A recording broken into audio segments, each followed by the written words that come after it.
Shalom Bapak Ibu dan saudara yang dikasihi oleh Tuhan. Kita bersyukur karena kemurahan Tuhan kita ada hari ini. Kalau bukan karena kemurahan Tuhan, kita bisa tidak ada hari ini. Bapak Ibu, saya percaya hampir semua orang di dunia ini pernah mengalami kesusahan. Entah itu kesusahan karena sakit penyakit, bencana alam, masalah rumah tangga, masalah pekerjaan, masalah ekonomi, dan sebagainya, dan sebagainya. Nah, disitulah orang akan berseru memohon pertolongan Tuhan. Apakah salah ketika kita susah berseru memohon pertolongan Tuhan? Tentu tidak salah, karena memang Tuhanlah yang bisa menolong. Tuhanlah satu-satunya penolong yang sejati. Tetapi saya mau ingatkan kepada kita yang percaya, apalagi sudah lama menjadi orang percaya, kita datang kepada Tuhan atau berseru kepada Tuhan dalam keadaan apapun. Setiap saat, baik kita dalam keadaan sehat, baik-baik saja, tidak kekurangan, kita berseru membutuhkan Tuhan. Bukan karena kita butuh Tuhan saat kita susah. Bukan kita butuh Tuhan saat kita memang kepepet. Tapi kita butuh Tuhan setiap saat.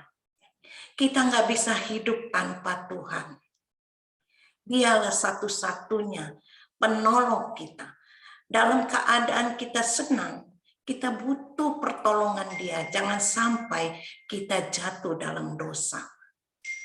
Itu sebabnya Bapak Ibu, betapa celakanya kalau kita datang kepada Tuhan, membutuhkan Tuhan hanya saat kita dalam keadaan susah. Coba Bapak Ibu bayangkan, kalau ada orang yang membutuhkan kita atau menyatakan perlu kita hanya pada saat dia berkata, aku butuh engkau karena aku ini lagi susah. Tapi ketika dia lagi senang, dia tidak butuh kita. Dia menanyakan keadaan kita pun tidak pernah. Nah, Bapak Ibu, kita belajar yuk. Jangan kita bersikap seperti itu terhadap Tuhan.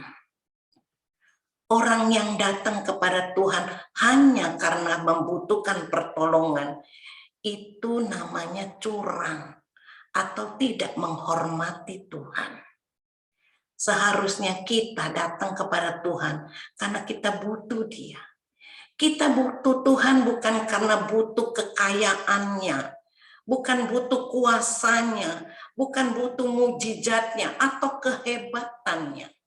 Kita butuh Tuhan pribadinya. Pribadi Tuhan itu sudah menjadi berkat bagi kita. Di dalam Mazmur 73 ayat 25, di situ dikatakan, siapa gerangan ada padaku di surga selain engkau? Selain engkau tidak ada yang kuingini di bumi. Nah Bapak Ibu, selain Tuhan tidak ada yang kita ingini. Hanya Tuhan saja. Hanya pribadi Tuhan saja. Dia melebihi segalanya. Kiranya Tuhan Yesus memberkati dengan perenungan kita hari ini. Tuhan memberkati. Amin.